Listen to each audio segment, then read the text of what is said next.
Welcome to Lecture 6 in Physics 10 in 30 lectures. We finished our initial coverage of forces in this lecture, looking at different types of force and emphasizing a few things that will help develop our intuition for forces. We start with the part 2 of Chapter 2 overview, covering sections 2.6 through 2.10. We'll try to keep this textbook overview brief and use the next lecture section on types of force to talk about the properties of each force in detail. In our current discussion, we are leaving out forces you will see later in the semester when we cover electricity and magnetism. I want to emphasize that this is an exhaustive list of types of forces for now. Any new forces will be introduced explicitly. Then, we are trying something new in the next section, exploring the capability of generative AI to generate accurate free body diagrams.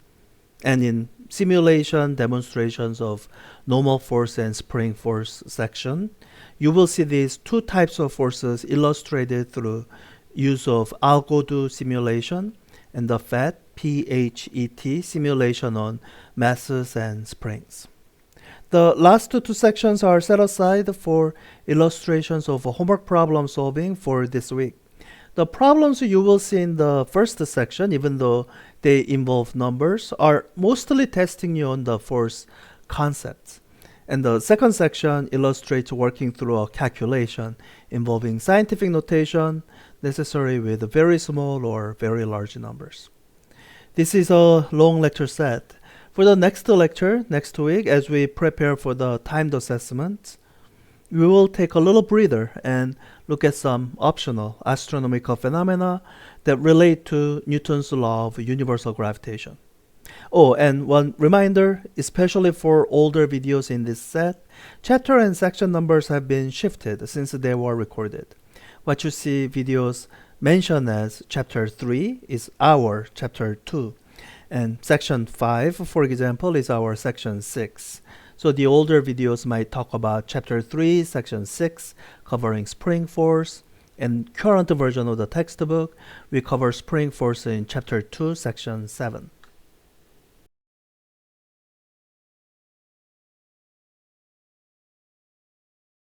Welcome to the part 2 of the overview for chapter 2. In the part 1, we covered Newton's laws of motion and the fundamental concepts involved in talking about Newton's laws of motion, force and mass. So in this part 2, we are covering the rest of the chapter sections 2.6 through 2.10, talking about specific types of forces. By the way, of these types of forces, one of them we actually talked about earlier under gravity and weight. Under the phrase weight in particular, it was mentioned in section 2.4, Newton's second law of motion, under the subsection weight and the gravitational force. It talks about the approximate version of gravitational force that we use in most of the cases in this class. Weight is mass times gravitational acceleration. W is equal to mg. So the textbook talked about gravity earlier in the chapter.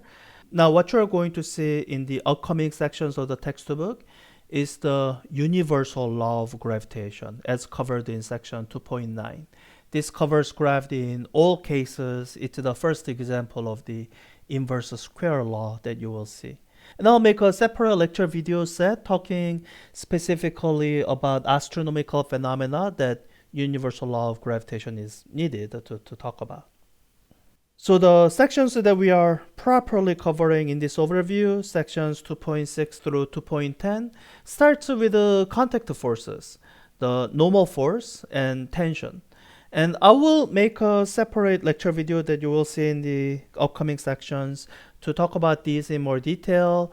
For this overview, I'll say normal force is perpendicular to the surface that you are touching, so it's perpendicular support.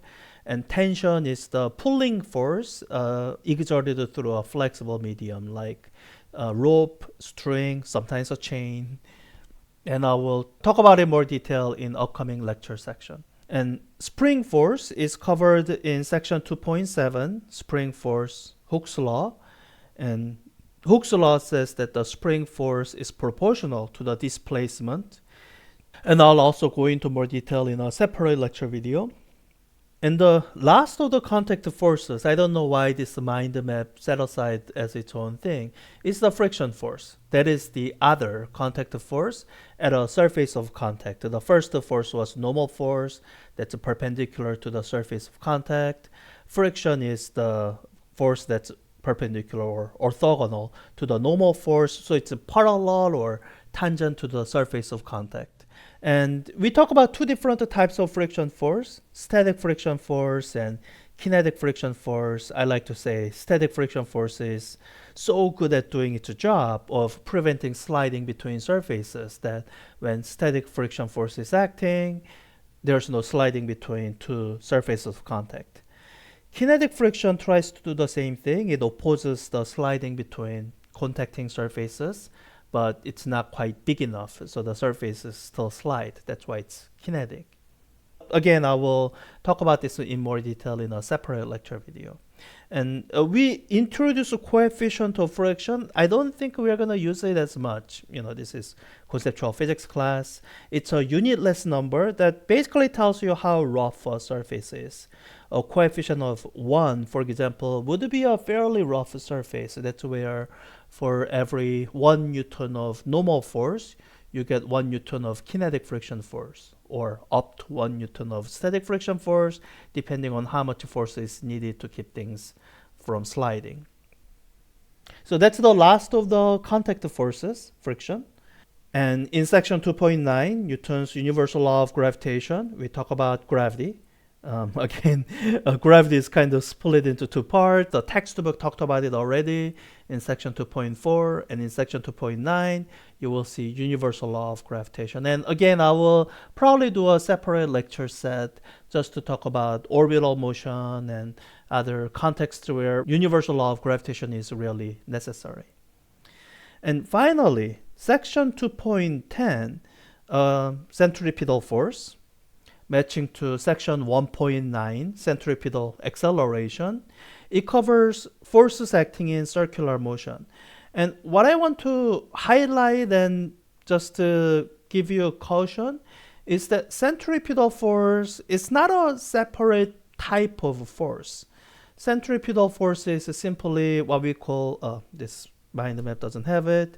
It's simply what we call the net force, the force we get by adding up all the forces, when that net force results in a circular motion. So it's not center seeking in the way of like it's seeking out the center. It's just that in the situations that we invoke centripetal force in, there is a center because it only comes in when you have a kind of circular motion. And in that setup, the net force points towards the center. And that's what centripetal force is. And there's a formula for it, mv squared over r. But again, we don't really deal with this, especially banked curves, to analyze it quantitatively. You will need a trigonometry, and we can't do that. So centripetal force not being a separate force, but being a type of net force, it matters when you are analyzing forces, for example, drawing free body diagrams, which again we don't use as much in this class because it's a tool that it's a graphical problem solving tool that we use a lot in physics 4a here, but you will still see free body diagrams in the textbook and in different contexts when we want to make the conceptual picture clear. So I think it's worth kind of knowing about free body diagrams. So I will actually have a separate lecture video that actually I'm going to try using AI to illustrate free body diagrams, the artificial intelligence at a point where they can actually draw fairly accurate free body diagrams. So let me record a new lecture with that. So when you're drawing free body diagrams, you draw all the forces acting on an object. And on that diagram, you don't draw centripetal force because it's not a separate type of force. It's a net force. It's what you get by adding up all the forces you would draw on a free body diagram. So especially when you are doing more quantitative problem solving, it's important that you don't indicate centripetal force as a separate force. It's simply what you get by adding up all the forces when all the circumstances are right for circular motion. So that net force would be perpendicular to the direction of motion so that it results in circular motion. So that's all the sections that we are covering in this part 2 of the overview. Again, I will have another lecture video that talks about each of these forces in more detail, and also another lecture that illustrates different free body diagrams using artificial intelligence. Until then, bye.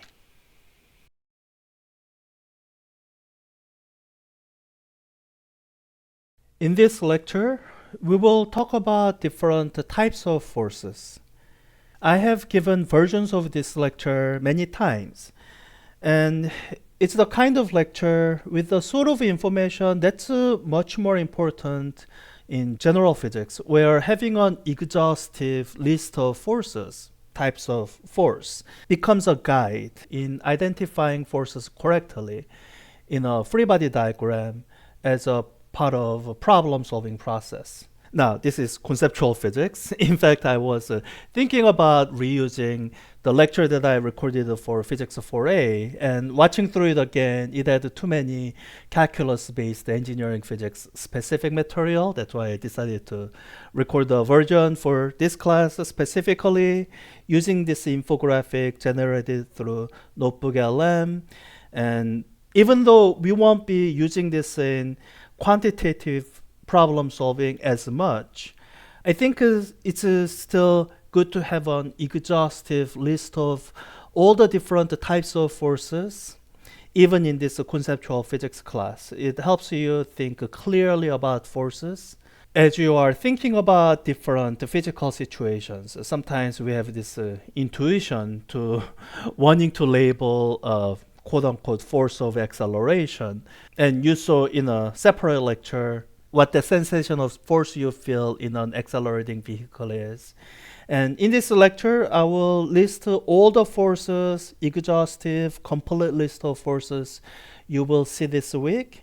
And any new forces that we might add to this later in the semester, for example, electric and magnetic forces, we are going to explicitly introduce them. So anything else we haven't explicitly introduced and talked about here, you can rest assured such a force does not exist.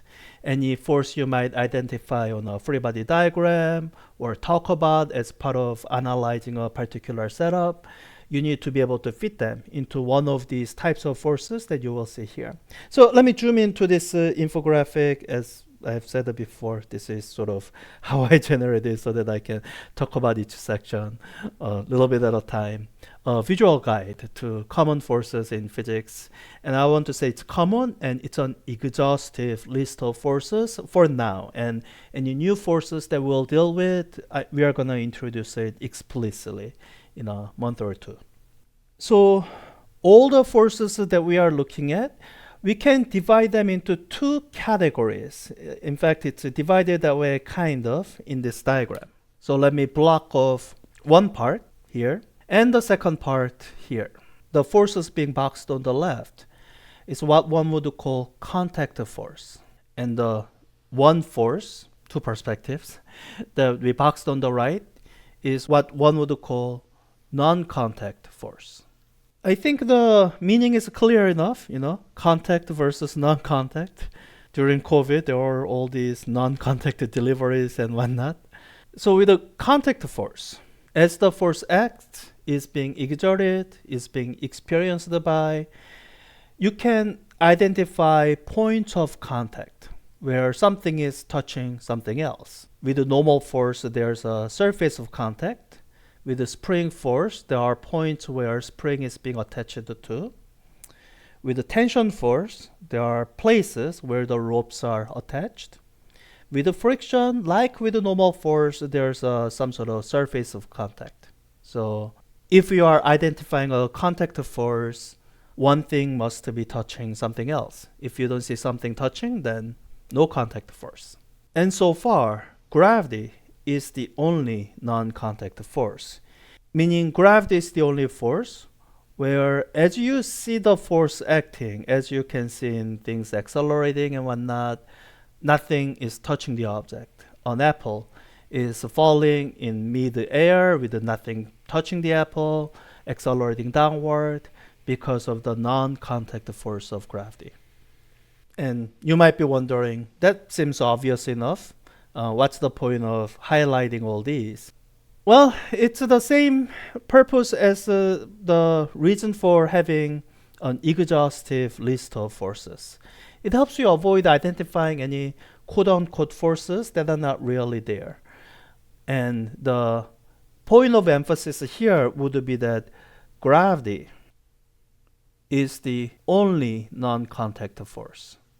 So far, we will introduce new forces that are kind of like a gravity in that they act at a distance.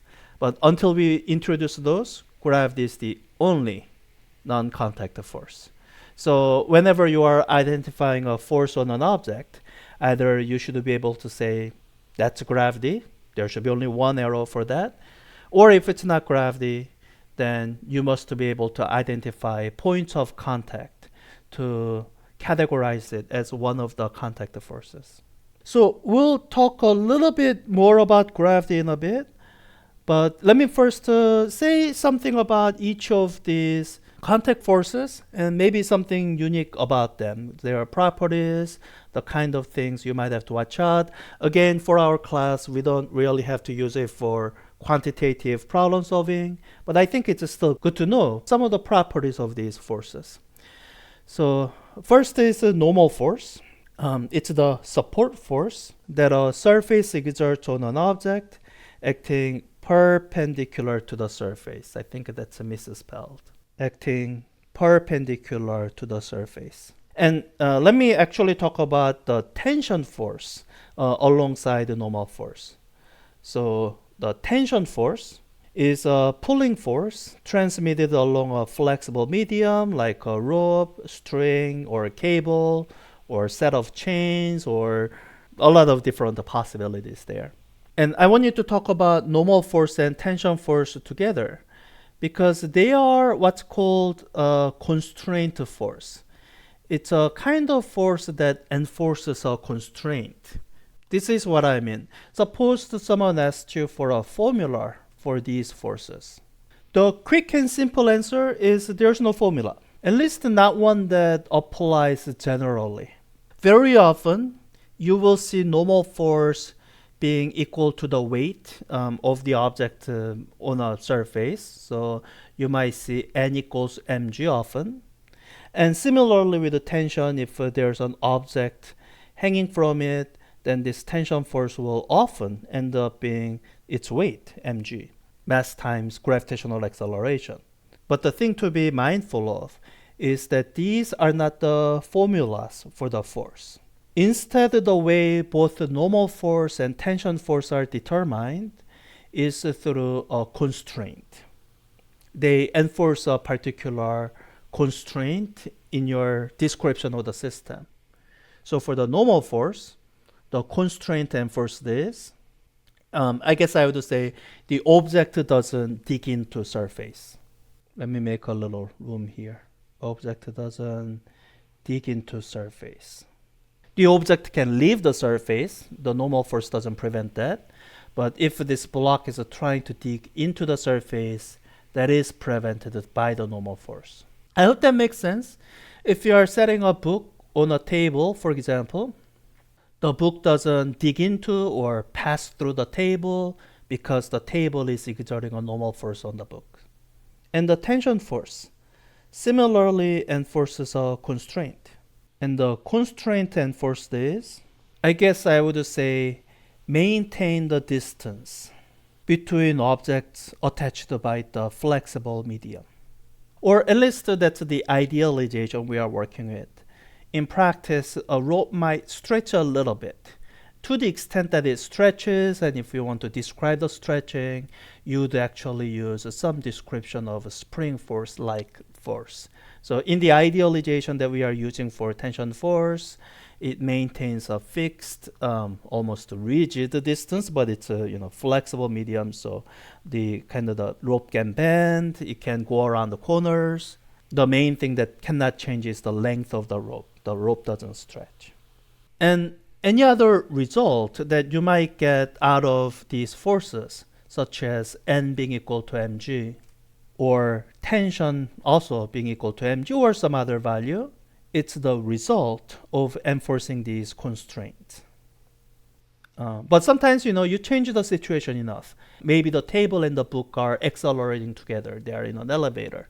Then the normal force being exerted on the book doesn't have to be its weight. If there's an upward or downward acceleration, that'll change what normal force is needed to make sure the book doesn't dig into the table's surface. And the same thing with the tension force. Maybe there is some other force acting that balances some of the weight.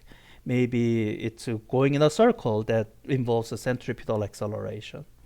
The one thing that remains constant is the constraint that's being enforced. And the actual expression for tension force is whatever it needs to be, so that that same constraint remains to be enforced. So those are the first two of our contact forces, normal force and tension force. They are covered in section 2.6 of the textbook. And with the spring force, the distinguishing feature is that, yes, now there is a formula, F equals minus kx. Or this is what one might call a restoring force. And it depends on the amount of deformation that's described by this x, or the displacement. And the fact that it's a restoring force is indicated with this minus sign. That minus sign has a meaning, minding that the force and the displacement are both vectors, directions matter. This minus sign says that force is in opposite direction to the displacement. In some sense, spring force is a very ubiquitous force. You see it when you have a literal spring like this. You also see in many different phenomena that involve stable equilibrium. Without getting too mathematical, whenever a particular force results in what we call stable equilibrium, that force can be modeled in the same form as Hooke's law type force in a spring force form. So in a more mathematical physics class, spring force serves as a nice model of a lot of different future forces that people might encounter in chemistry and other science classes. And friction force is the one that potentially causes the most headache, because it's under one label, but it's actually two different types of forces. One that you might call static friction, and one you might call kinetic friction. It's a force that opposes the relative motion. That's what the textbook says. I like to focus on the surfaces in contact. It prevents sliding, or in any case, it tries to prevent the sliding. And kinetic friction, which is what happens when the surfaces actually slide, it's a lot easier to deal with. We have a formula for kinetic friction. Kinetic friction force says that the amount of friction force is equal to what we call friction coefficient times the normal force. The same normal force that we are talking about here, the support force. And the direction, I think most people can guess it intuitively. In any harder cases, think of in what direction would the force need to act to prevent the sliding, and go with that direction. It's with a static friction force where I can ask some tricky questions. Although many of those tricky questions, I probably won't be asking it in this conceptual physics class. So I'll just briefly describe what the quote-unquote trick is. So with the static friction, we, in the textbook, specified as amount of the static friction comes with the inequality. It's less than or equal to the static friction coefficient times the normal force. And the part that gets tricky is that as people think about this relationship, a lot of times people think in terms of the equality alone. But static friction allows for this less than option. Static friction is actually, in that sense, like a normal force and tension force. It's another constraint force, where the constraint being enforced is it prevents sliding completely in the case of static friction. And when the amount of force that would be needed to prevent the sliding exceeds this maximum value, that's when it goes from static to kinetic. And in the kind of physics questions where I ask with the numbers, they can get tricky. But this being conceptual physics, you won't have to worry about that kind of trick. So those are our 4 contact forces. And let me emphasize it again. This is an exhaustive list of forces so far. Any new forces, we will explicitly introduce them, mention them. So in this list, gravity is the only non-contact force. So it's already kind of special. And it's special a second way, because it's the only force you see here that you actually see twice in the textbook. You see it in section 2.4, and then later on you see it in section 2.9. So how you see it represented in section 2.4 is what it says here, near Earth's surface. A simplified approximation where weight is equal to mass times g, or W is equal to mg. And in my calculus-based general physics class, we actually work with this expression for quite a while, like a couple months, before we ever introduce universal law of gravity. It's because in a lot of engineering and everyday contexts, this is the format in which you will see gravity most often. And I think unless you have a reason to suspect you need to use a more general expression that we are going to talk about, you can also use that. W weight is equal to mg. Just to watch out for whenever a question talks about apparent weight, it's not actually the weight. It's not the gravitational force. Apparent weight is the normal force. It's the force you feel, and all the forces we feel are based on a contact force, and apparent weight is based on the normal force. So this universal law of gravitation is the first of a physical law that we are introducing in this class. Now, if we are wondering, didn't we already talk about Newton's laws of motion? Well, Newton's laws of motion are not quote-unquote physical law in that you can test it experimentally. Newton's second law, for example, is more properly thought of as a definition of what a force is, what a mass is, based on what you can observe through acceleration. And I guess you could test Newton's third law experimentally, but I think that's all tied into the whole definition of the paradigm itself. The Newton's law of gravitation, the amount of gravitational force, is proportional to the product of masses, m1 and m2, between two objects, and the distance between them, that would be this distance, squared. And there's a constant of proportionality that fixes the units and gives you the actual value of force. This is a very small constant. This is something that can be tested. Newton first suggested this form of the force in observing astronomical events like orbit of the moon. And this constant was actually measured in an experiment that also, I guess, could serve as a direct experimental test of this law. This constant was measured in what we call Cavendish torsion balance experiment in the late 1700s. It's actually amazing and ingenious how he was able to measure it, given that this is a very small constant. Usually it takes astronomical size of things to notice gravitational forces. So this is the first physical law that we are introducing. And also, of all the forces we are talking about, this is the only fundamental force. Later on, when we introduce electricity and magnetism, we'll talk about how all the other contact forces originate from electric force between objects. So those are not fundamental forces. There's a way to describe them in a more irreducible fashion. But gravity is a fundamental force. There is no other thing that's more fundamental that's causing gravity. So that's our exhaustive list of types of force or forces. Now, you might be thinking, did I forget something? There's a whole second half to this infographic. And this is what I want you to point out. centripetal force, which is covered in section 2.10, it's not a fundamental force, and it's not it's not a specific actual one of the types of force. It is not a separate type of force. So not only is it not a fundamental force, because normal force is not a fundamental force, it's not a separate force. It's looking at the right bottom corner, it's a type of net force. We talked about net external force already. It's the net force. It's what you get by adding up all the forces that are acting on your system. So in the most general case, that's just the net force, net external force.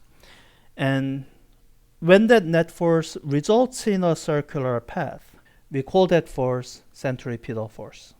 So if I were drawing free body diagram of this satellite, for example, so I have the satellite represented by this dot, and I would draw one single force, and I wouldn't identify it as centripetal force.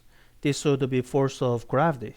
And if it's in a circular orbit, through identifying this as the net force, which happens to give us the centripetal force in this setup, I would be able to say that's equal to mass times its speed squared divided by radius of the curvature r, or radius of the circle. And I think it's worth pointing this out alongside the statement I made up above, that all the other forces I listed up there is the exhaustive list of real forces that you might draw on a free body diagram, that you might consider as you are analyzing forces. Centripetal force might come about from adding up all those forces, get a net force, and you get a circular motion, meaning the force that's being exerted is perpendicular to the path or the velocity. Then you call that net force, centripetal force, but you don't draw it as a separate its own force on a free body diagram. So that's all the forces, both of the real specific forces that you draw on a free body diagram, and just a cautionary note about centripetal force, which we will talk about more later on in the semester, especially as we get into modern physics and quantum mechanics. There's one particular example I'm thinking of where circular motion is important, centripetal force is important, and the whole thing about things moving in a circle accelerating being important. In the meantime, take comfort in the fact that this is our exhaustive list of forces. So in a separate lecture, we will look at some examples of specific situations and have you look at some free body diagrams, which will be drawn by AI. Well, this is my first time trying it. We'll see how that one goes. Until then, bye.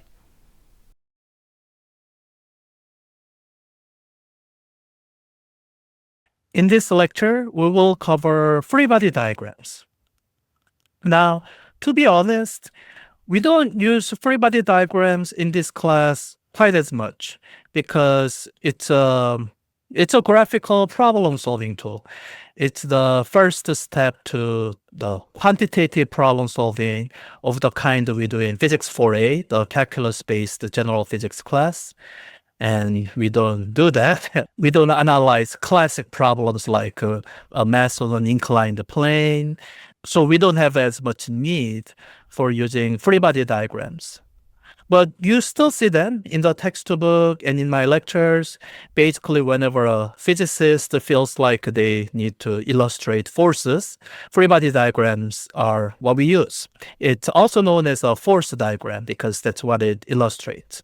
So since you do see them here and there, I thought I would briefly explain it and maybe give you some examples of free body diagram, actually using cutting edge AI, artificial intelligence, to generate it and maybe explain it briefly. So first about free body diagrams. So again, it's a diagram of forces and its purpose is to simplify a complex physical situation by isolating a single object. So there's a feature within the free body diagram that represents that object and illustrating all the external forces acting on it. This diagram of forces helps clarify our thinking make sure we don't confuse the forces with other things like acceleration and velocity. And that's why this is usually the first step to quantitative force analysis problem solving. So on how to draw a free body diagram, this is like explaining how to walk. But let's try to go through this infographic generated by Notebook LM. Maybe it's explained some steps that I would have skipped over. So it says step 1, isolate the system. Okay, good. You want to be clear on free body diagram of what object you are drawing. So choose the single object or body you want to analyze. This is your system of interest. Oftentimes it will be a single object. You might have a system that you are dealing with, and you might have multiple free body diagrams for your system. But sometimes you can combine some aspects of a system and treat it as a single object. And that single object, you represent it with a dot. Really, the point is to represent it as simply as possible. In Physics 4A, this is where I would say later in the semester, we might extend this into a line or other extended geometry so that we can illustrate where the force is acting and illustrate the torque. We will probably mention torques, and you might see that version of free body diagram, but for now and for a while, any object we draw will represent it with a single dot because we don't care where the force is acting. Only that the force is acting on my object, my chosen system, and if you wish, you can visualize this as the center of mass of that system. And step 3, this is the most important step, identifying all external forces. This is really the purpose of free body diagram, to clarify your thinking and make sure you are identifying all forces and only the forces, nothing extraneous, no force due to acceleration, no fictitious forces, no imaginary forces. We want to identify only the real forces. And that's really the purpose of that types of force lecture. By clarifying that at this stage of the game, all the forces are contact forces except for gravity, it helps you correctly identify all the contact forces and gravity. Now, I've seen many different ways people have tried to draw free body diagrams. That's sort of what these arrows illustrate. And for a graphical problem-solving tool like a free body diagram, there is a need for consistency so that there is a misunderstanding of what the arrows drawn represent. And I can see the temptation to, draw a pull a particular way and push a different way. But for the purpose of drawing free body diagram, we don't actually care if it's a push or pull. We do care about the direction. We do care, is it to the right, to the left? So that's what we choose to highlight in the convention that we use as described in step number 4 here. So as we draw an arrow for each force, we make sure we start from the dot and point in the force's direction so that all the arrows we draw for the forces, their tails end at this dot. That gives you a consistent visual reminder of where the forces go, in which direction the forces go. And that helps you visually identify in what overall direction the net force might be. So, with a complex enough system with 1, 2, 3, 4 forces, you can basically make the net force go in any direction you want. But I think here, you might get the sense, the net force might be mostly pointed to the right. And a correctly well-drawn free body diagram would illustrate that. So in this infographic, you see 3 examples. Let me just speak briefly about example 1, example 2, and example 3. And we'll spend more time looking at additional examples with the help of generative AI. That's not Notebook LM. So example 1 describes a child in a wagon. Here's the child. Here's the wagon. And we are going to simplify this system so that this single dot represents basically just everything here, the child and the wagon and everything. Any forces acting on the system is an external force. So as the wagon is pushed to the right, the diagram makes it look like it's being pulled to the right, but all right. the diagram shows, but it doesn't matter, pull or push doesn't matter. What matters is that it's being moved to the right. So as you are drawing this free body diagram, you might start out with those applied forces. I don't know why they broke it up into two, F1 and F2, and say F1 and F3, that some sort of push to the right. And as you draw that push, I like to draw forces in the free body diagram as they are being needed. So apply the force, that's great. One of the first forces to draw. And then I might draw weight, the gravity, because gravity is always there. And if you draw only those two forces, then your net force would look like it's going towards like a down and to the right. And that can't possibly be right. That should clash with your intuition. And that's where I identify the normal force, the support force from the ground, which is balancing out the gravity and making sure that the wagon only accelerates horizontally. Now, the friction force kind of depends on the setup. Sometimes the question might make it sound like it's a frictionless idealization, but maybe it makes it clear that there's a friction force by giving you a friction coefficient or describing a rough grass or something. And if you see that, then great, draw the friction force to represent that leftward force. Make sure you account for that in the further quantitative problem solving. And now, within this picture, it might be a little bit ambiguous. Is the pull directly to the right, or is it to the right and up? I guess it depends on the kind of wagon you are pulling. But the free body diagram is making it clear that it is simply to the right. That detail is important in identifying the normal force. So in a diagram drawn like this, you would be justified in saying that normal force should be equal to the weight. But if a force is at some angle, then normal force might not be equal to weight. Example 2, mass on a rope. This is a mass, and it looks like it's going to be at rest. Yeah, an object hangs motionless from a rope. And while I'm correcting, let me make sure this is also corrected too. The diagram shows its weight is balanced by the tension in the rod. Yeah, so so the important detail here would be that its acceleration is 0. So whenever you finish drawing free body diagram, it should look like the picture you get is consistent with that 0 acceleration. That means all the forces balance out. So the weight that notebook LM has drawn downward, that should be roughly equal magnitude as the upward tension, so that you can visually see that the acceleration must be 0. And finally, example 3 is rocket sled. It says a sled accelerates to the right, propelled by rockets. And I guess the description didn't say 2 rockets, but I do see in the diagram 2 rockets, and they've chosen to draw both of them and use a rather confusing letter. I always use T for tension only, but I think it's T for thrust. Oftentimes when you have basically the same set of forces going the same direction, you might want to combine it. So this diagram looks actually very similar to example 1. You have a weight downward, normal force upward, and whether you draw friction or not, it would depend on the detail of the description. So that's the brief introduction to free body diagrams and the 3 examples given to us by Notebook LM.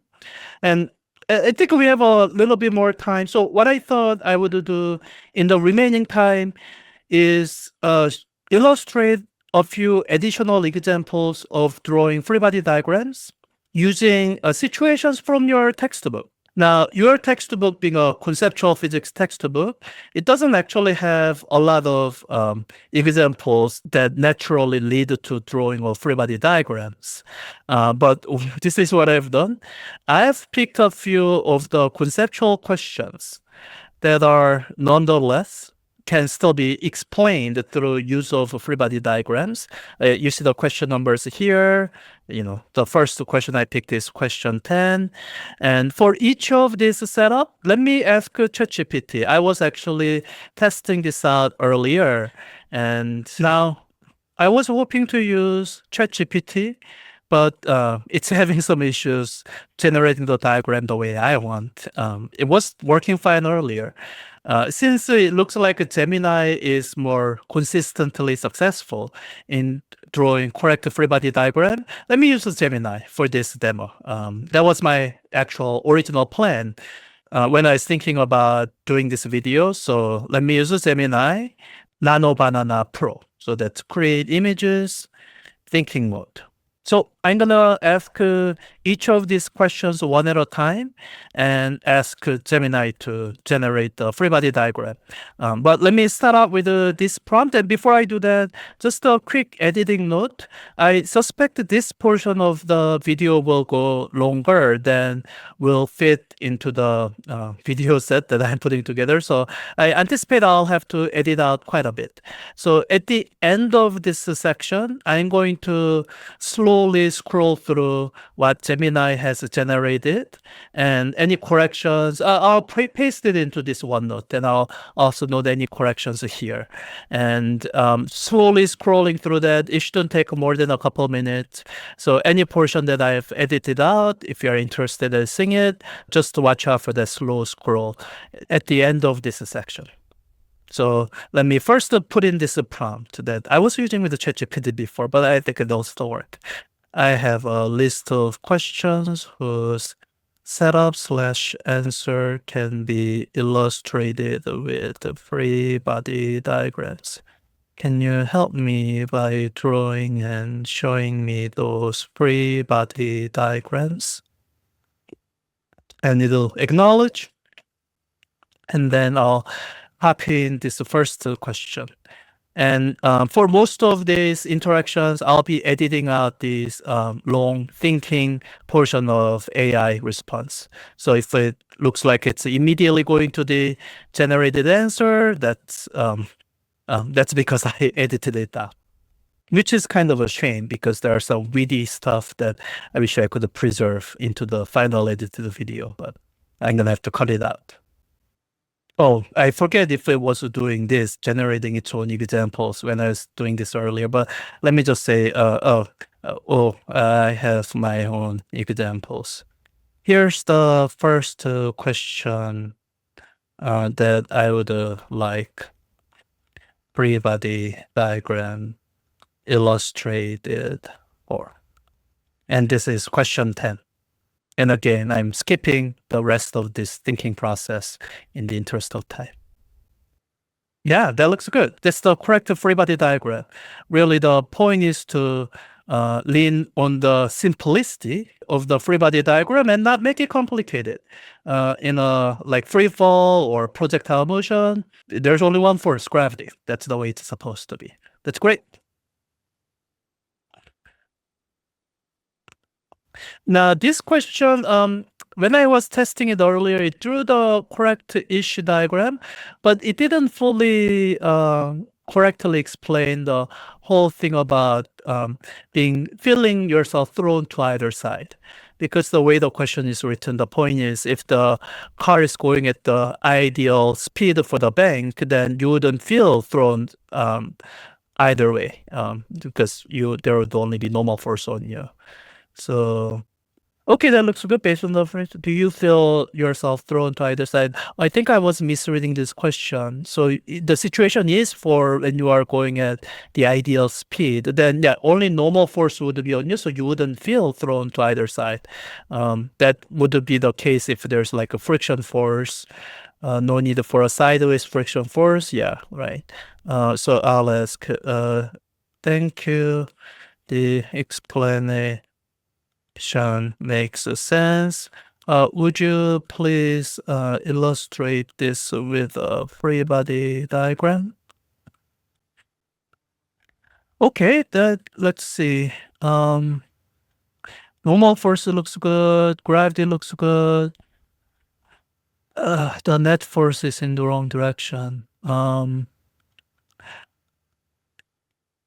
Is the centripetal direction down the banked incline? This is a tough question. I think I've seen AI get this wrong before. Now, when I was testing this out earlier, it actually got it correctly. So, it's hit or miss. Yeah, the explanation is fine, but the diagram is wrong. So I'll do it this way. I'm going to copy this into the OneNote, and then I will write in the correction, and I will note that in the chat record, you can see the correct explanation there. So let me start out with the correct axis. The correct axis to use would be the horizontal x-axis and the vertical y-axis. No need to tilt it along the incline.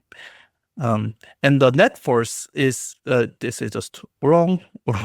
The net force is pointed this way for the direction of acceleration. And if you are breaking forces into components, gravity stays the same. You would break the normal force into vertical and the horizontal component, and this would provide centripetal force. See chat record for additional context. And I'll summarize this as correct explanation, wrong diagram.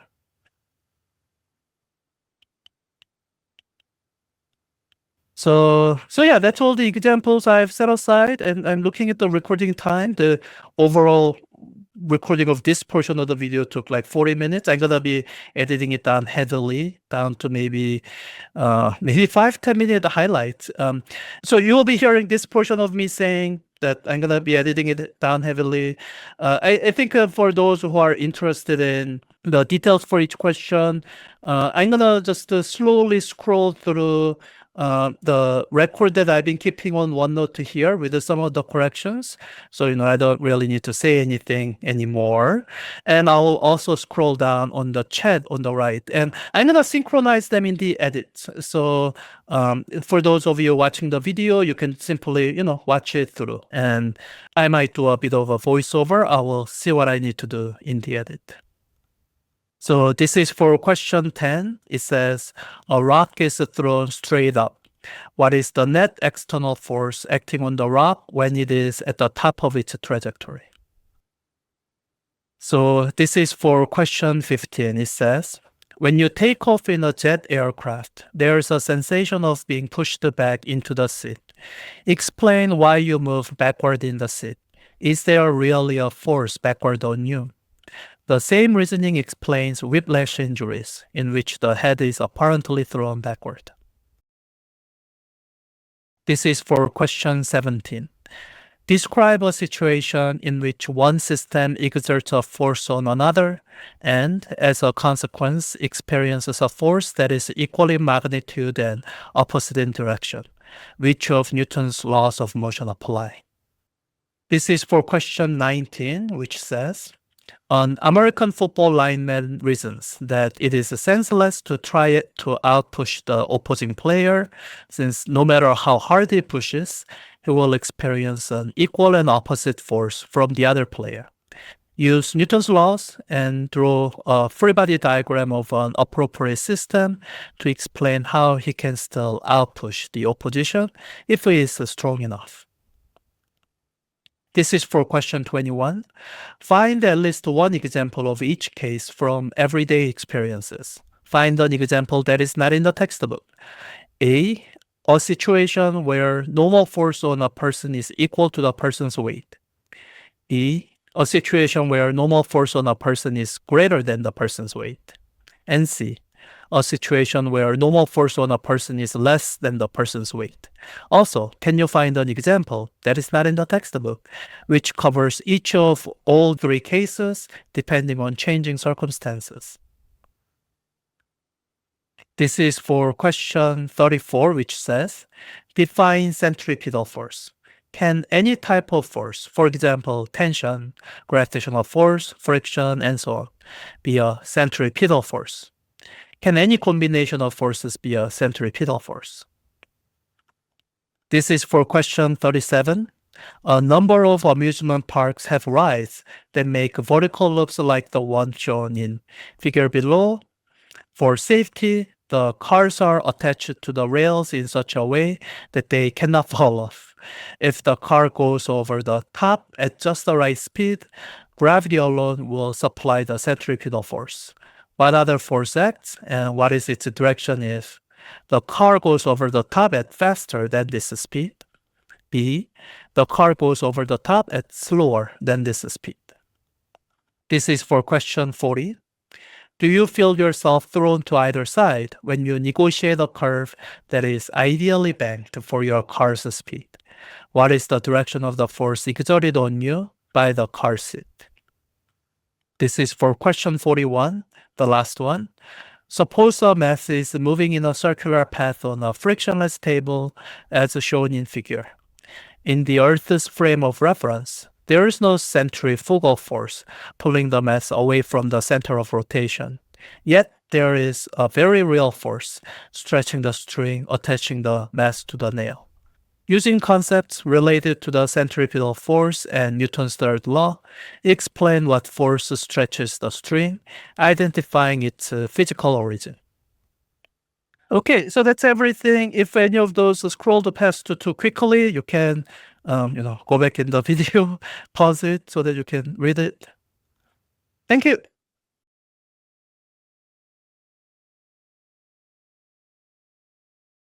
Hi, this is a video illustration for this example in section 3.5, normal force and tension.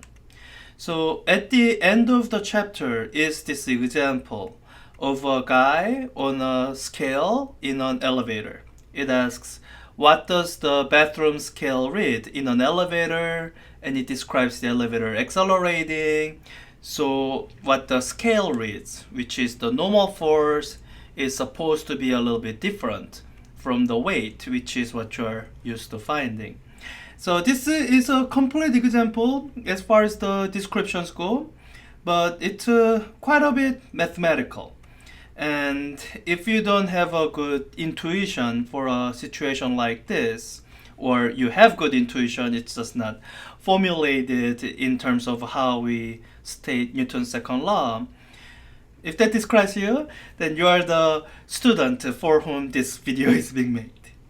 So let me use this simulation to help illustrate the situation. For this simulation, the drawings are quite simpler.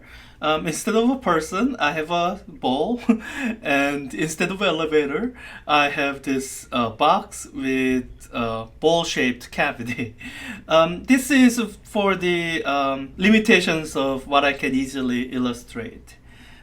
So one of these objects, the ball that represents a person, has an option turned on, which will illustrate the force vectors on this object. So right now there's a weight of mg on the ball, and you see that while it's resting on the bottom floor of the elevator, there's a normal force acting upward, which is counteracting or canceling or balancing this weight. And by the way, this falling brief fraction of a second motion, that's free fall. And ouch, and then, all right. So let me move the elevator by applying a force on the elevator. So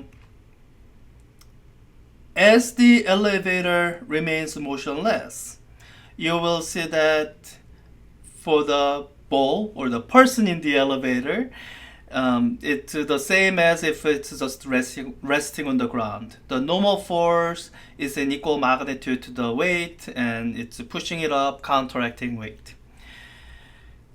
Now, let me adjust the situation a little bit to kind of reenact the scenario that the problem was describing.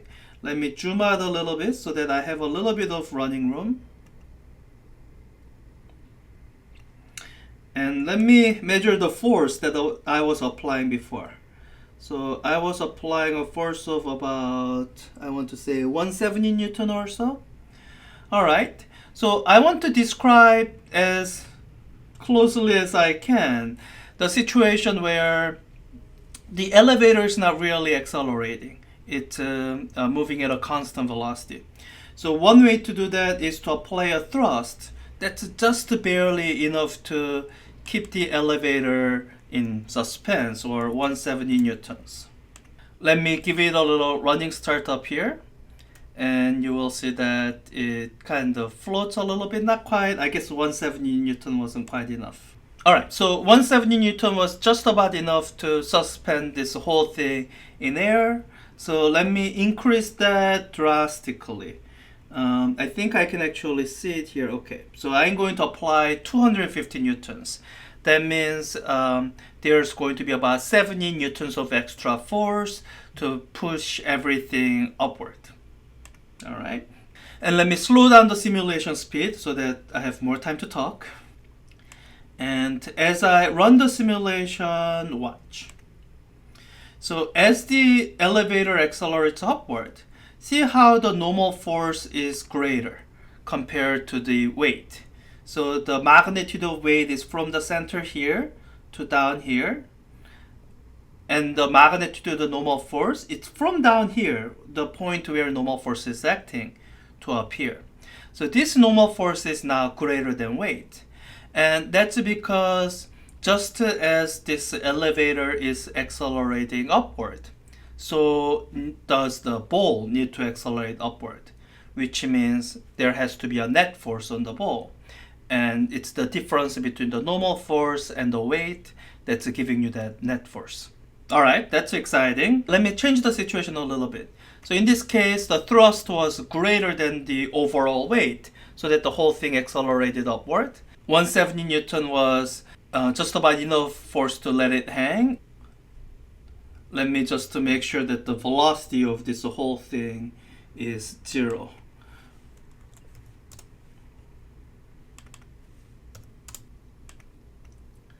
So with 170 newtons, this just about barely hangs in the air. And while it's hanging in the air, watch that the normal force is about equal to weight. Now, I am going to reduce the thrust so that there's less than the amount of force needed to let it hang. Let's say 100 newtons. So it'll be about 70 newtons short of what it needs to stay in the air. So it'll accelerate downward. As it accelerates downward, watch how the normal force is less than the weight. Once again, the magnitude of weight is from the center of the circle to the tip here, and the normal force is now about half of that. And this normal force needs to be less because as you watch the whole situation, as the whole elevator accelerates downward, the ball is also accelerating downward. So that means there's a downward net force. And since the weight isn't changing, it's the normal force that needs to change so that there is a downward net force. All right, let me do a couple of fun things. Let me let it rest on the ground first. I can do that by letting the simulation run with no thrust. Let me give it a little bit of initial upward velocity.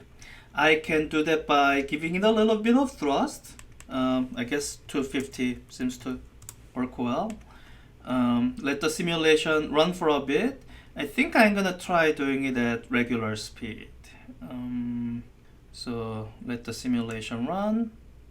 All right, stop here. Let me zoom out for a bit. And this is what I'm going to do. I'm going to adjust the thrust mid-air. So watch, this entire group of objects have some upward velocity now. It is, mostly upward velocity. And let me change the thrust to the value that will barely maintain the approximately zero net force. Then watch. As this elevator continues to move upward, you see that the normal force hasn't really changed. Or let me flip that around. I think I can do this. With everything selected, instead of accelerating it normally, I can just give it a downward velocity. I think if I'm doing it to all of them, then it'll work fine. All right. And I'm leaving the thrust at the same amount, 170 newtons. That's what's needed to kind of maintain approximately zero acceleration. Then as this elevator moves downward, watch how the normal force also remains the same. This is an illustration of the principle that it's the acceleration you feel, not velocities. So with this elevator, What affects this normal force or the sensation of weight for the person in the elevator is the acceleration, or more precisely, the net force needed to produce the acceleration that the person should be undergoing, which is tied directly to the normal force. So that's all. I hope this is helpful. Until next time, bye. Hi, this is the lecture video on spring force. So spring force is covered in section 3.6 of your textbook. And as far as the description goes, it's complete. Spring force describes restoring force. It's proportional to displacement. And there's even this graph of how spring force depends on the displacement. And this slope is what we call spring constant. And there's a single example here, how stiff are car springs, that describes how you can relate the applied force and the displacement observed to spring constant. So that's what's in your textbook, and it's complete as far as the what absolutely needed goes. But some of you might find this coverage a little bit too sparse and perhaps a little bit too mathematical, especially for introductory class like ours. So I thought I would make this video to provide you with some visual aid and help build your intuition for springs. So in a face-to-face class or a lab, the best way to do this would have been through lecture demos and lab exercises. But since this is an online class, let me use this simulation to help build your intuition. This is from phet.colorado.edu. It's one of their new simulations called Masses and Springs. So let me go into the vectors tab that'll help me illustrate everything I want to illustrate. So this is the simulation, and if you have seen springs before, this simulation behaves like a real world spring would behave. This is the mass on a spring. When I pull this mass a little bit, this spring oscillates, and hopefully all this seems familiar. It doesn't seem all that unnatural. And what I want to use this simulation for is help visualize our description of the spring. So to start is the spring constant, or the stiffness of the spring. And I can illustrate it by hanging two different masses on these two different springs of the same spring constant. So I hang a 50-gram mass there and 100-gram mass there. Let me make that come to a stop. And you see that 100-gram mass stretches the spring more than the 50-gram mass does.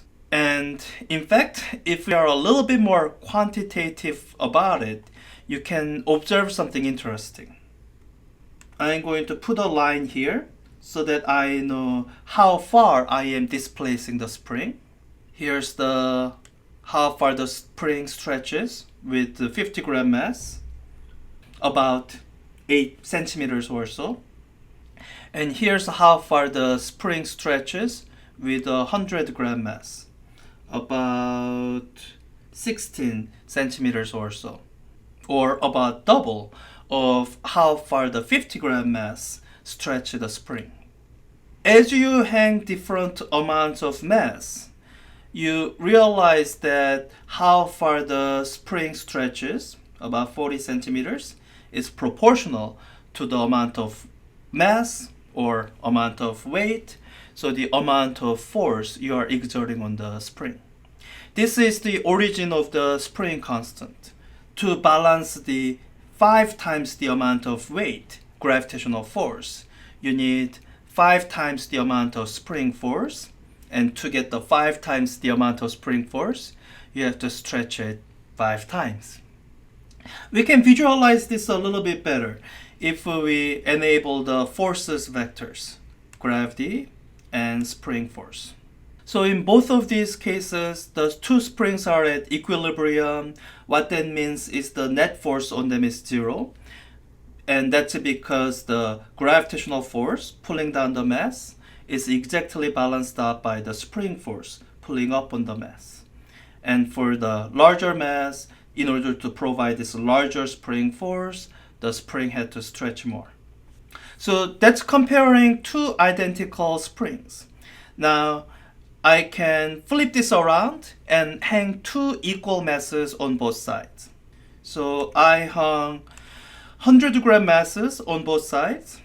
And right now they look identical because they're the same springs, same mass, so same weight and same spring force, and same amount that it stretches by. Now let me change the spring constant of the second spring so that it has a larger spring constant. What that means is the spring is stiffer.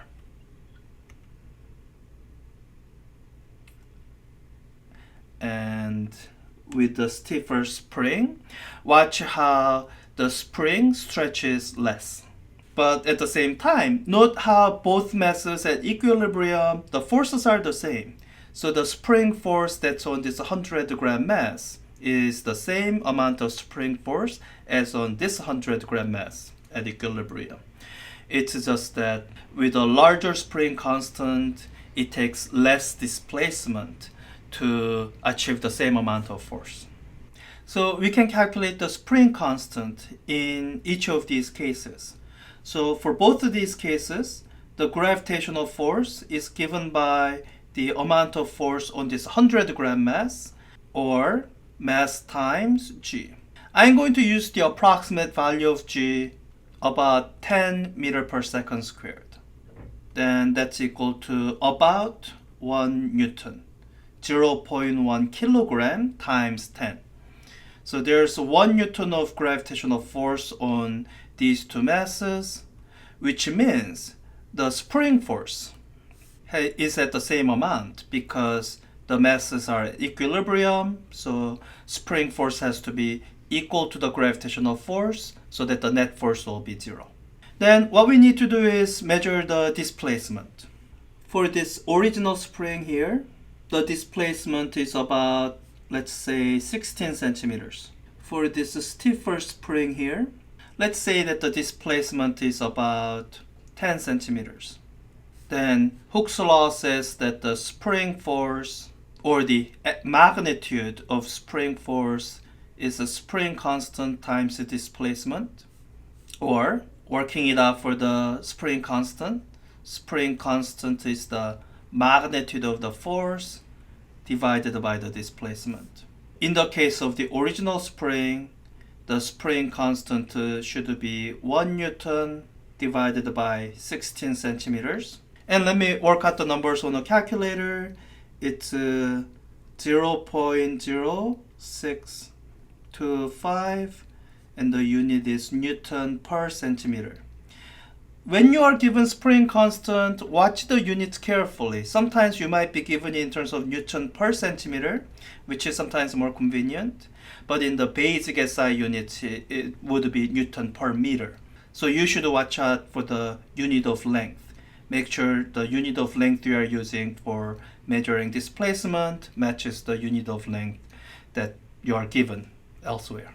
In the second case, with a displacement of 10 centimeters, the spring constant is same force, 1 Newton, divided by 10 centimeters. This I think I can do in my head. 0.1 Newton per centimeter. Watch how this number is larger than this number. And this is the stiffer spring. So larger value of spring constant means stiffer spring. So this is a lot of calculation, and I promise you won't have to do it too often in this class. It is conceptual physics after all. But this is something accessible within what you are expected to be able to do in our introductory class. All right, let me wrap up with the last thing we cover in chapter 3, which is looking at the net force when the mass is not at equilibrium. And I'm going to add one more line for mass equilibrium that will help me talk about being away from equilibrium. And there's a comparison I want to do later, so let me make spring constant to 2, same as a spring constant to 1. And let me pause the clock so that I don't have to deal with oscillations. All right, so this mass is right now at equilibrium. What that means is if I look at the net force is 0. I can move it away from equilibrium by pulling it down. Notice how as I pull it down, the gravitational force doesn't change because that's just mg, but it's the spring force that's changing. It increases as the displacement increases. And the result of that is that now there's an upward net force. And if I displace this mass the other way, so instead of pulling it down more, I push it up a little bit, then there's now downward net force. And that's a result of the spring force decreasing while the gravitational force remains the same. So someone might ask you the question, let's say you have a mass at equilibrium and somehow it comes to equilibrium, and the question would be, what is the net force on the mass if you pull it down some more by some amount? Let's say in this case 11 centimeters. And here's an interesting thing. So if someone were asking you about the spring force, then you have to know the total displacement all the way from beginning to where it is now. But if someone's only asking you about net force, then all you have to know is the additional displacement from equilibrium. It's a very convenient accident. That's a result of the spring force being linear in displacement. In other words, by starting from the equilibrium, you've already accounted for whatever spring force you need to get the mass to equilibrium. And all you need to know is the spring constant and how far is the additional displacement to know what is the additional spring force which gives you the net force. And once you have the net force, then you can calculate things like acceleration and anything else you might be interested in knowing. Now let me look at one more interesting thing, well, interesting to me. I'm going to hang a 250 gram mass on the other spring. So they have different places of equilibrium because as we went over, this is heavier. Now I'm going to pull them down by the same amount. Watch how the net force appears. So let me pull them by 16 centimeters. All right, I think that's close enough. Let me measure it with the ruler. So this is about 16 centimeters. And this is about 16 centimeters. All right. Watch how for both of these masses, the net force is the same. It's because the amount of displacement from equilibrium is the same. Now, they have different amount of mass. So if you look at the acceleration, their acceleration will be different. And if we let the clock run, it'll undergo an interesting kind of motion, which we'll look at later in Unit 2. It's called simple harmonic oscillation, and it's a type of motion that describes many different phenomena. But for the purpose of Chapter 3, I just want you to have some familiarity with the spring force. That amount of spring force is proportional to how far the spring is stretched, and that this relatively simple relationship leads to a lot of very interesting types of motion. So until next time, bye.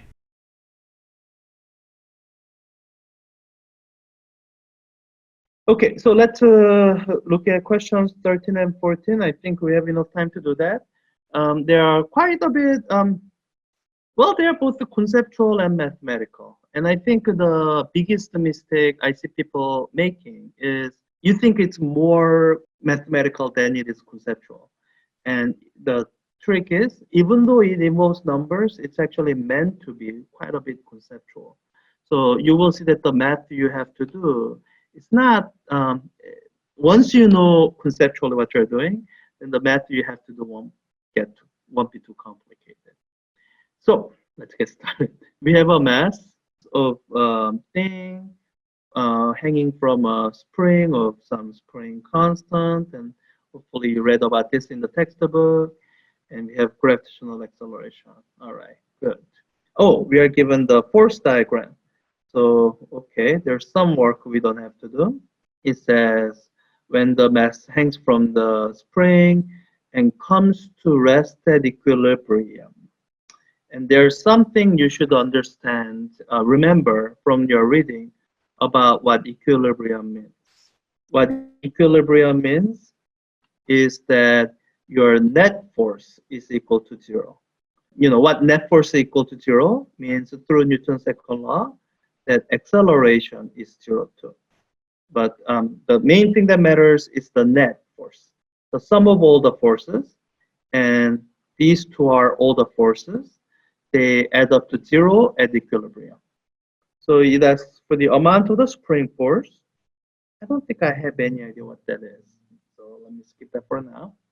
Weight of M, that I know. That was in the section. The textbook said weight of some object is equal to mass times G. So I already have the mass of 1.8 kilograms, and using 10 meters per second squared, the weight should be 1.8 times 10 or 18. And the unit here is kilogram meter per second squared. And what I'm hoping you will remember from your textbook reading is that this unit is equivalent to Newton. That's how Newton is defined, as kilogram times meter per second squared. All right, so I have 18 newtons as the weight of mass M, and this is where I would use the information that I was talking about earlier. The net force is equal to zero. The only two forces acting are the spring and the weight of M. So if they have to add up to zero, well, then spring force better be 18 newtons. Otherwise, I see acceleration in the future for that block. Let me illustrate something. So having done all this, I can actually plug in the answers now and submit it. Now the system will warn me about how, and the reason I'm recommending this is that knowing that you got these answers correct makes it easier to answer the following parts, because you have to worry less about where did I make the mistake. It asks in part B, by how much does the spring stretch for the mass at equilibrium? Um, I, um, so if you're starting out with I don't know, just stop it just like I stopped it. So here are some information that you should highlight for yourself so that you can find it and use it. So I figured out spring force in part A. It was 18 newtons. And I have an expression that relates the spring force to how much the amount of stretching that the spring force does. The amount of stretch, call it delta x, is related to spring force by this. The spring force is equal to spring constant times the displacement, delta x. And in this question, you are given the spring constant, and I guess you could use that. So let me solve this expression for delta x. To do that, I have to divide both sides by k. And when you do that, k cancels out from the right-hand side. And what you end up with delta x. How much the spring stretches is equal to amount of spring force at equilibrium divided by k. All right. So amount of spring force, that's 18 newtons, and the spring constant is looking back up there, 10 newton per centimeter. And I think it's all working out for us. 18 divided by 10 is 1.8. Whatever this thing is, the unit wise. But looking at that, this is what I found. The Newton part cancels out with the Newton. You have 1 over centimeter. So the unit here becomes simply centimeter. And that's the unit we're looking for. For a while, I was thinking I had to convert centimeter to meter and then meter back to centimeters. And if you know how to do it, great. Unit conversion is a good skill to have. But for the purpose of this question, if you set up the equations carefully and answer carefully, then the final unit that it comes out with is happens to be what we exactly wanted. So spring stretches by 1.8 centimeters. It says, suppose the Mason spring is pulled down and stretched by an, and this is the word I want to pay attention to, by an additional 2.2 centimeters. And way I can try to illustrate this as well as I can is with a diagram, with a force diagram. So with this object, we already have two forces acting on it at equilibrium. There are two forces here, weight of the mass pulling it down, and we call that W. And there's a second force, spring force, pulling it up, and call it force of the spring. And this is the remarkable thing. At equilibrium, these two forces are equal in magnitude to each other. That's why they came to equilibrium. Now, it says the mass is pulled down by an additional distance delta x. As you're doing that, how do you think your free body diagram will change? Going from this shape here to something else. So as you are pulling it down, what I hope you realize is that the spring applies an upward force on the mass. So the way you need to modify this free body force diagram for this new situation is so that you can start out with the fact that there's going to be a new upward force as the mass is pulled downward. And this is the spring force. And you can even plug in the numbers to figure out what the spring force is. It's going to be equal to the spring constant, which is somewhere up there, 10 Newton per centimeter. You have the spring constant, and you multiply it to get the net force. So you multiply this with the additional distance, 2.2 centimeter. And you know you did it right when you do it right, because the units will cancel out, and you'll get a unit of Newton, which is the correct unit for a physical quantity, that is a force. So multiply them, 2.2 times 10, then you get 22. So this support force must be 22 newtons.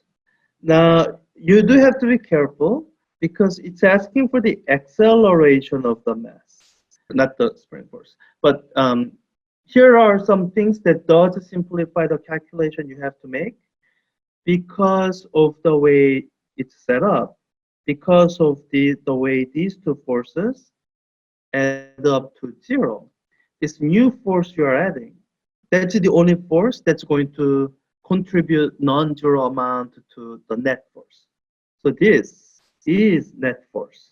And knowing that this is net force, then you have a formula for calculating the acceleration, or I guess you have Newton's second law, which gives you this formula, that acceleration is equal to net force divided by mass.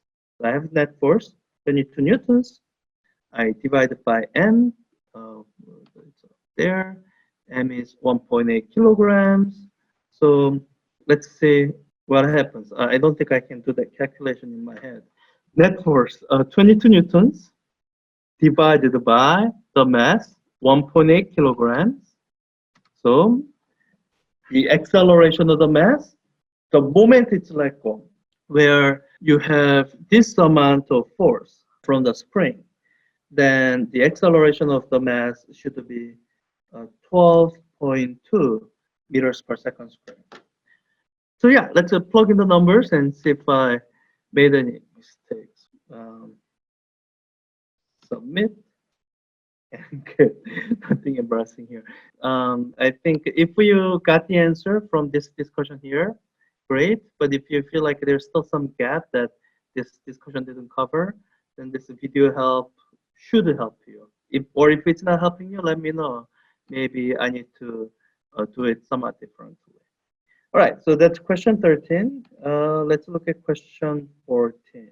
Look, let me just do one part because I think I do see people struggling on this question and looking at that other lecture video.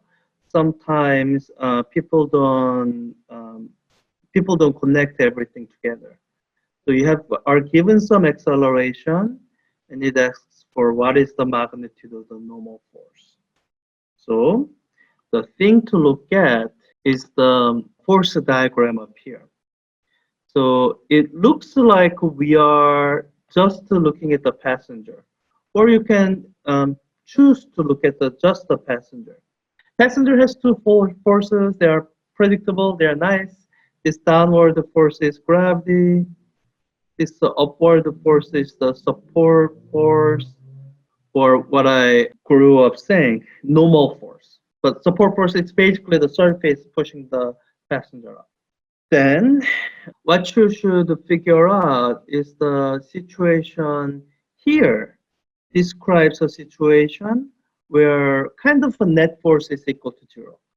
I deliberately drew force 4 and force 5 as being equal magnitude. So that it's illustrating the situation where there is a zero acceleration, zero net force. Now, if we want to get upward acceleration, as it says here, elevator accelerates upward, what kind of modification would you need to make to this force diagram? So we want these forces to illustrate something that's going to accelerate upward. And as you think through that, I hope you come to a conclusion that the only way to achieve that is to change the existing forces.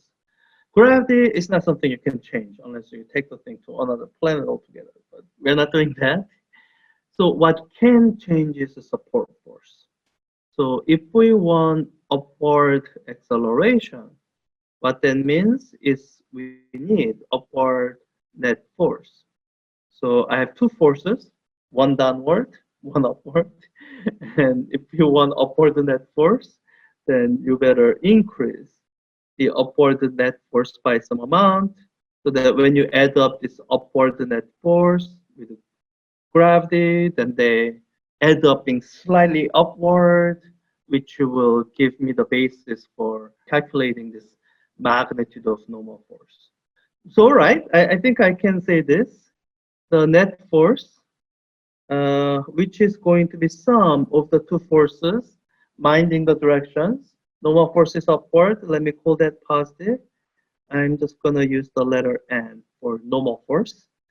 Minus, I say minus because the next force is downward. So minus the downward force of gravity. The gravitational force is equal to mg. And at equilibrium, that should be equal to zero. Equal to zero at equilibrium. So once it's no longer equilibrium, where we are talking about something actually accelerating upward, then what we should say instead is this is equal to mass times acceleration. So far, up to this point, you were used to normal force simply being equal to mg, and oftentimes it is, but not always. And this is the not always case. You can do algebra to solve for n here. It's kind of a single step algebra. All you have to do is move this mg over. So I would add on both sides by plus mg. Then I get that normal force is equal to mass times acceleration plus mass times g. So, all right, I think I have all the information. I'm given the acceleration, I'm given the g, I think I'm given the mass. I need to use mass of the passenger. Mass of the passenger is 54 kilogram. So, and it says use the approximate value of g. So 54 kilogram times the acceleration of 10 is 540 newtons. All right, that's one. Let me write it down so that I don't forget. This is not 540.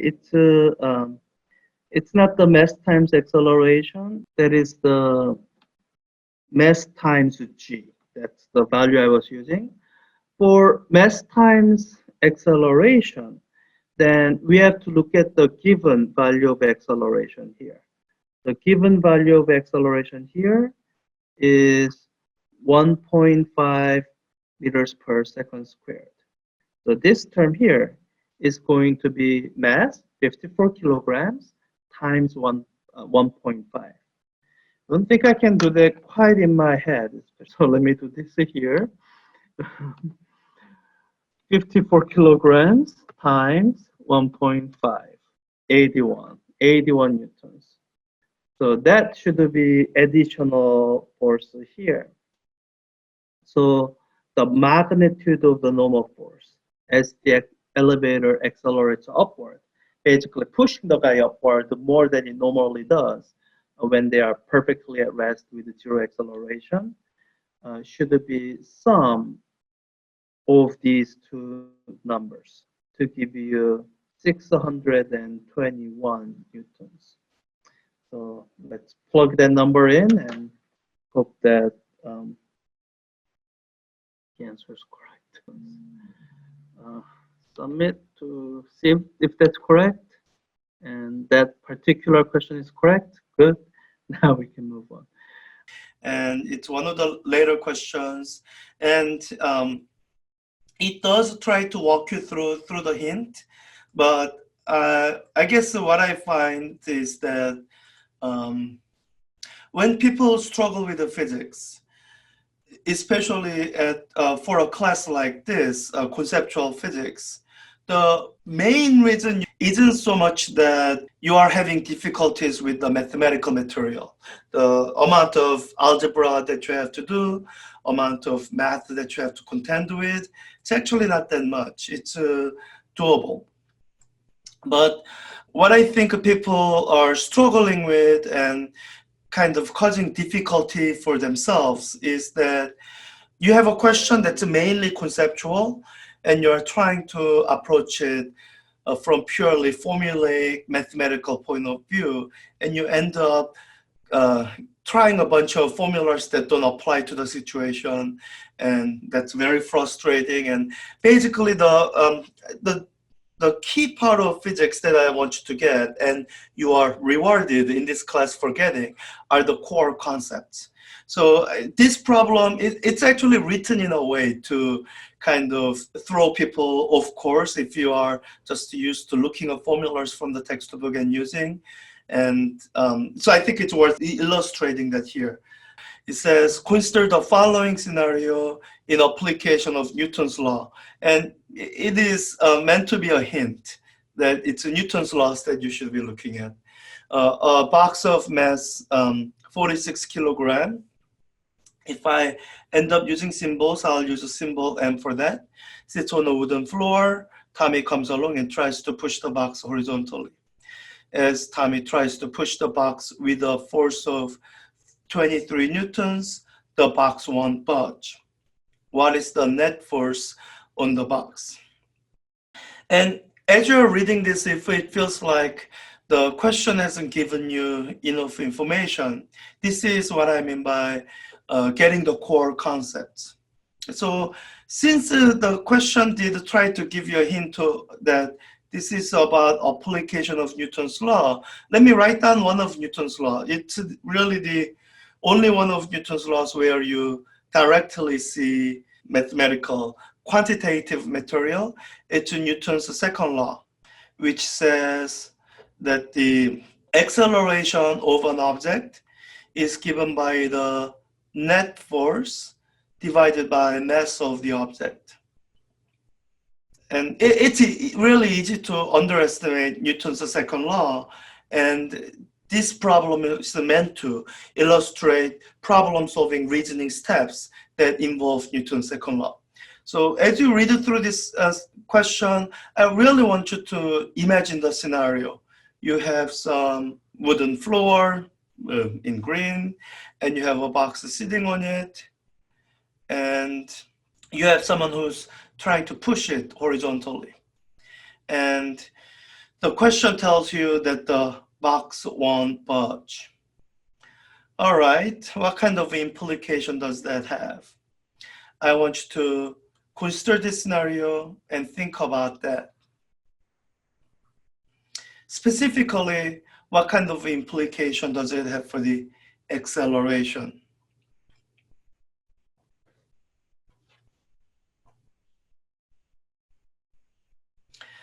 And after a little bit of thinking, I hope you come to this realization that acceleration is 0 for the box. So once you get 0 acceleration, then you can get net force very quickly. The net force on the box is 0 newtons. And that is actually what the hint tries to walk you through. Good. And so it's a multi-part question. My goal in writing this question was really to have you walk through a reasoning in a problem like this. So we'll continue walking through this scenario that we have outlined. All right, it now says, eventually Tommy is able to overcome the friction force and move the box. As Tommy pushes the box with a force of 55.2 newtons, the box slides at constant speed. And it's asking for magnitude of friction force. All right, so that's what I want you to imagine. You have a box that's still being pushed with some force, and it says that it's moving with some constant speed v. All right, then because we are applying Newton's laws, and really Newton's laws relate to acceleration, I want to ask this question first. What is the acceleration of the box? And if you paid attention in chapter 2, kinematics, as you read this description, the box is sliding at a constant speed, you know what the acceleration is. The acceleration in this case is still 0. If it's moving at a constant speed in a straight line, then the velocity isn't changing. So the acceleration is 0. So if I were to ask the net force as before, you would actually answer the same way. You'd say net force is 0.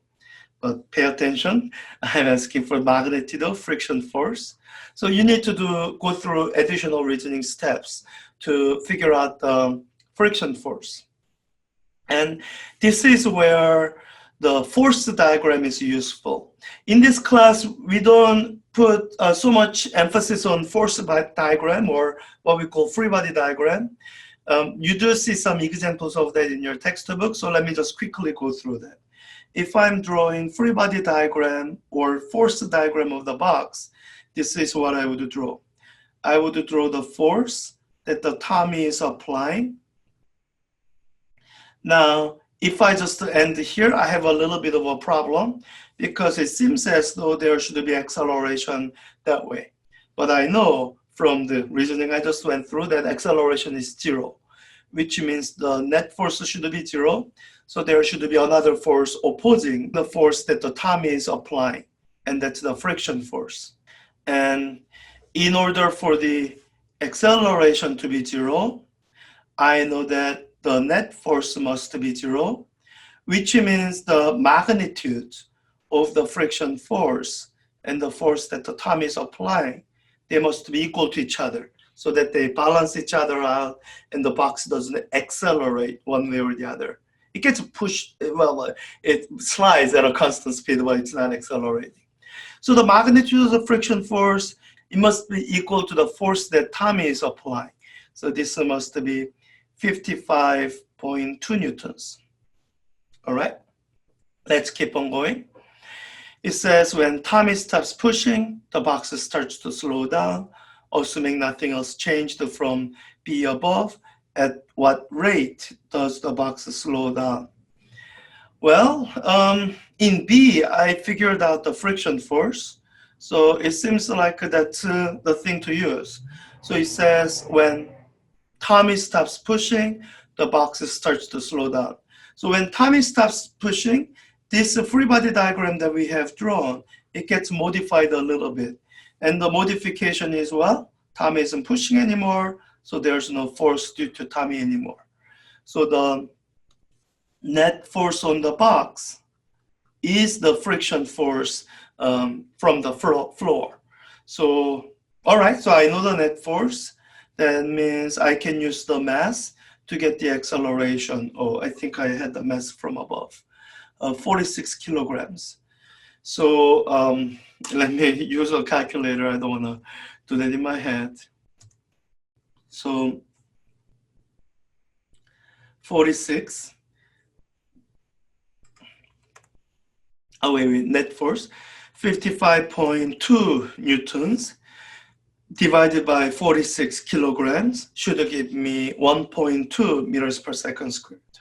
So that's my answer to the acceleration that the box should be undergoing. It's the rate at which it's slowing down now that Tommy is not pushing anymore. All right.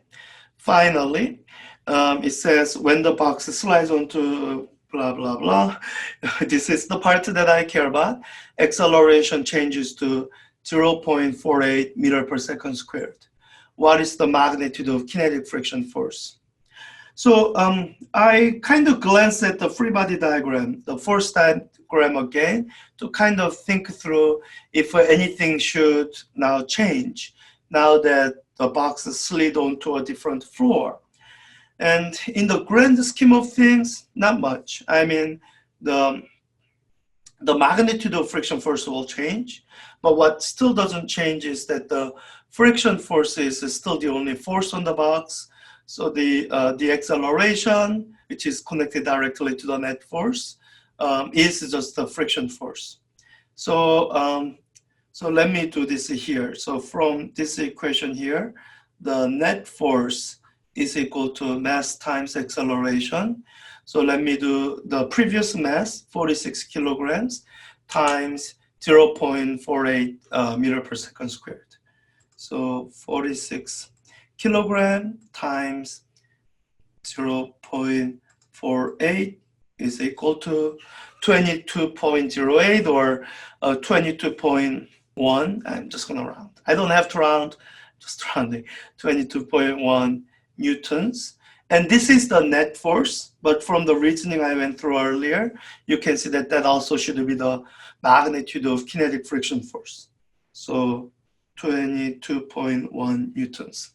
So that's the reasoning process you should go through for a problem like this. Now, I want you to take notice of how, despite the mention of the words like friction, I never used the formulas for friction force you might have seen in your textbook sections. I forget which section.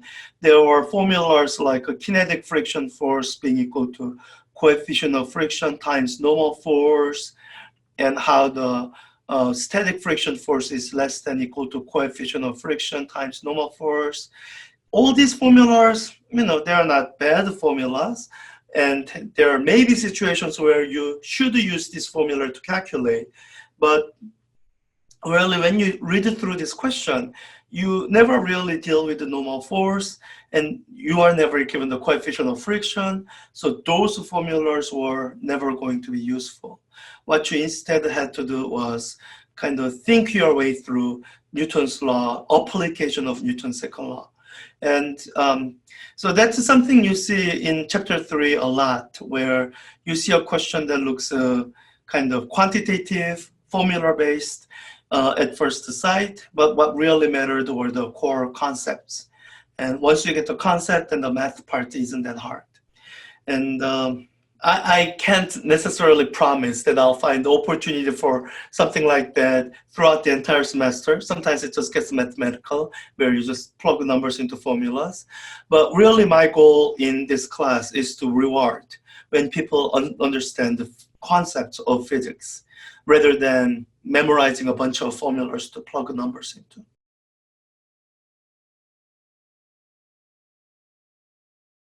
Hi, this is help video for calculation with the scientific notation.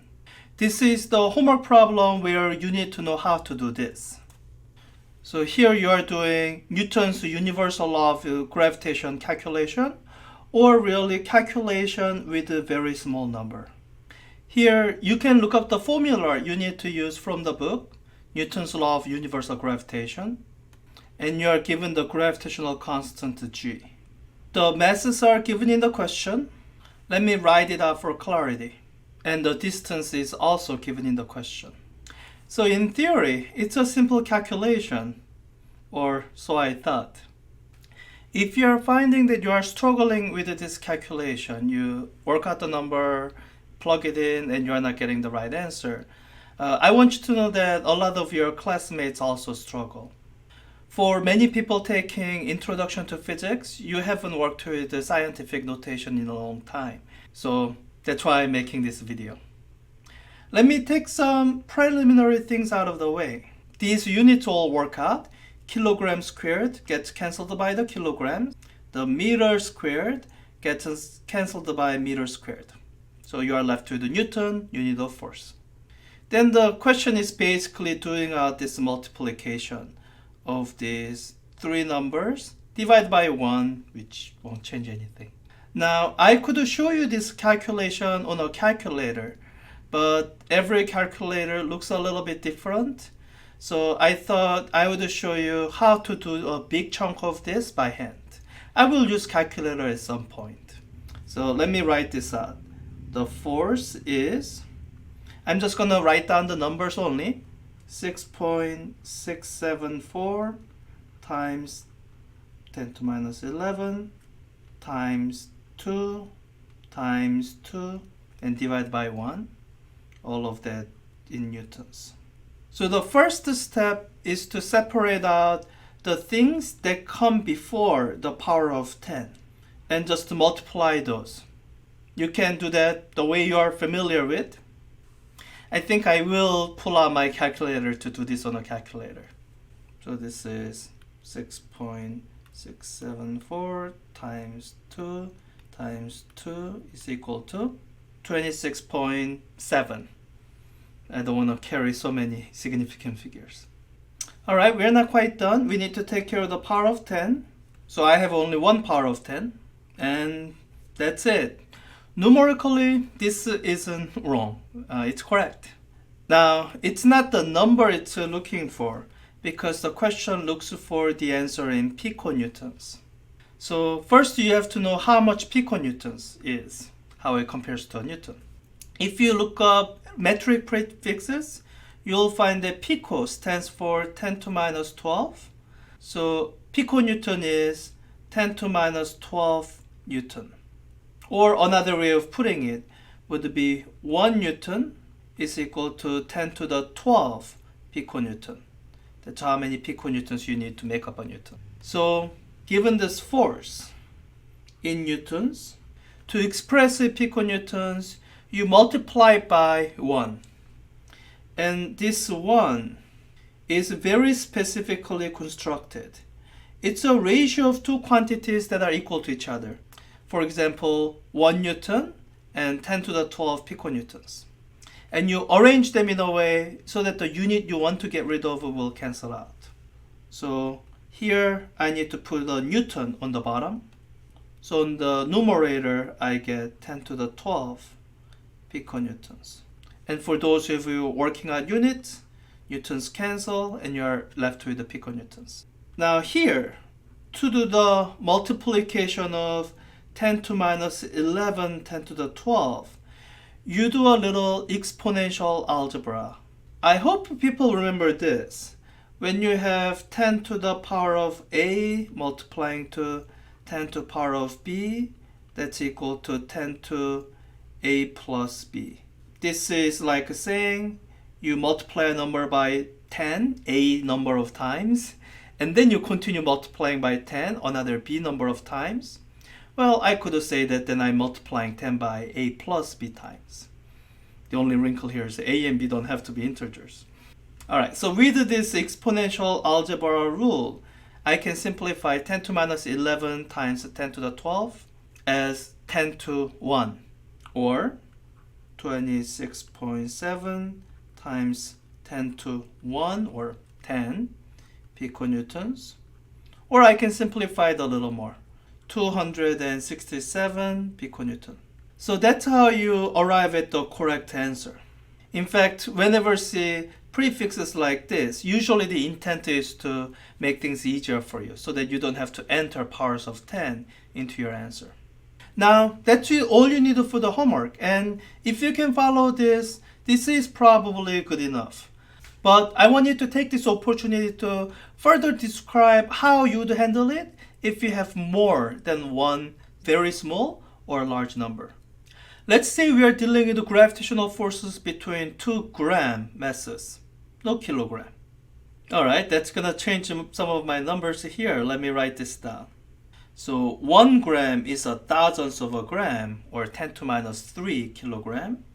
So this would be 2 times 10 to minus 3 kilogram times 2 times 10 to minus 3. So at least the units cancel out as before, because I took care to keep the same unit of mass. And now working out this product will be a little bit more mess. So instead of multiplying by 2 each time, I have multiplying by 10 to minus 3 each time. And when we work out all the units, it's going to end up being Newton. That was actually the point of expressing gram in terms of kilogram, because kilogram is the base SI unit. Alright, so here is where my advice is helpful.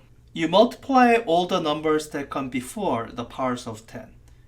That'll give you this value from the start, 26.7. But what we need to figure out is what factor of 10 comes here.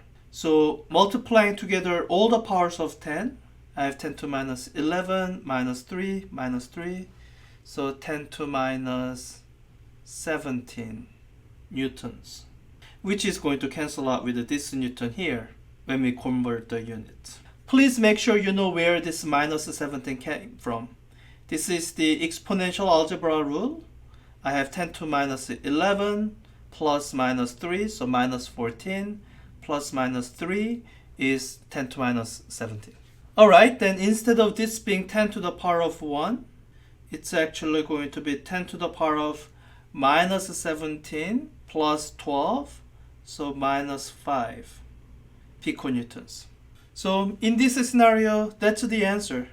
You can clean up the expression a little bit by, for example, applying this 10 to minus 5 to the numerical value. So minus 4, minus 3, minus 2, minus 1, 0.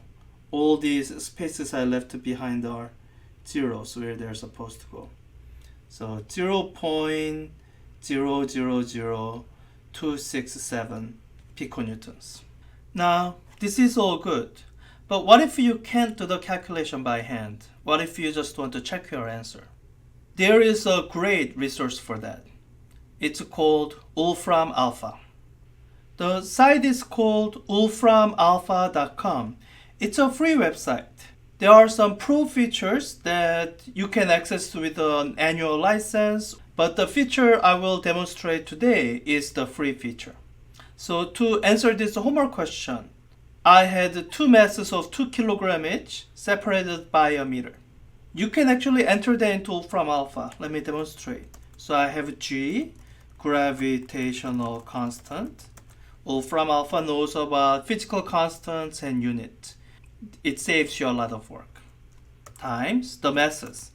2 kilogram times 2 kilogram, and then the distance divided by the distance, or in this case 1 meter squared. Let's see what we get. It's the same answer we got, or in piconewtons, 267 piconewtons.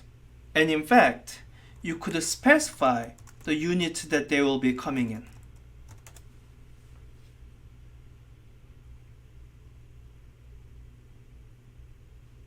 Alright, so that's it. Please use this tool judiciously so that you are not struggling for very long while being frustrated at not being able to do this task. So that's it. I hope this is helpful, and I'll see you in the other lecture videos. Bye.